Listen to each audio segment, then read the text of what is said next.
সেটা আমি বাইরে থেকে লক্ষ্য করেছি। তারা কোনো নকল করতে যায়নি, এটা নকল ধরা না। পরিবেশ আছে কি না, তাদের বেঞ্চগুলো ঠিক আছে কি না, তারা গল্প করে কি না, এইটা আমরা দেখতে গিয়েছি এবং দেখেছি যে শিক্ষকরা তারা সুন্দর পরীক্ষা দিচ্ছেন, পরিবেশ সুন্দর আছে, ওখানে কোনো নকলের প্রশ্ন ওঠে না এবং ওখানে কোনো দেখাদেখির প্রশ্ন ওঠে না। কারণ 4 সেট প্রশ্ন, 1 2 3 4, এইভাবে 4 সেট প্রশ্ন হয়েছে, একজনের সাথে আরেকজনের 2 সেট ছিল না। অতএব গতকালকে পরীক্ষা অত্যন্ত সুন্দর ছিল। এটা হচ্ছে শিক্ষক অর্থাৎ প্রতিষ্ঠান প্রধান নিয়োগের পরীক্ষা। এখানে ম্যানেজমেন্ট কমিটি আগে শিক্ষক প্রতিষ্ঠান প্রধানদের নিয়োগ দিত, এখন এটা আমরা দিচ্ছি যেন এই জায়গায় শিক্ষকরা কখনো ম্যানেজমেন্ট কমিটির সাথে তাদের কোনো সাংঘর্ষিক কোনো কিছু না হয়, বুঝতে পেরেছেন তো?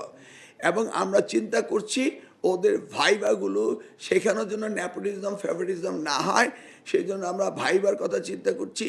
AI সিস্টেম আমরা ভাইবা নিব এবং ওদের খাতা আমরা ইঞ্জিনিয়ারিং ইউনিভার্সিটির কাছ থেকে তাদের ওএমআর শিটগুলি মার্কিং আমরা করছি যেন এখানে কোনো রকম দুর্নীতি সুযোগ না পায়।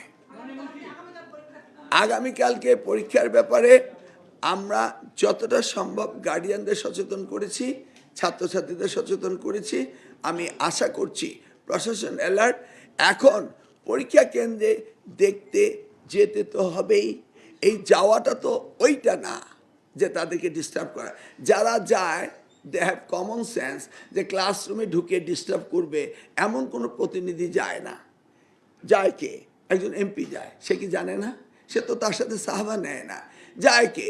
শিক্ষা মন্ত্রণালয় থেকে নির্ধারিত অফিসাররা যায়, উনি কি জানেন না কি করতে হবে?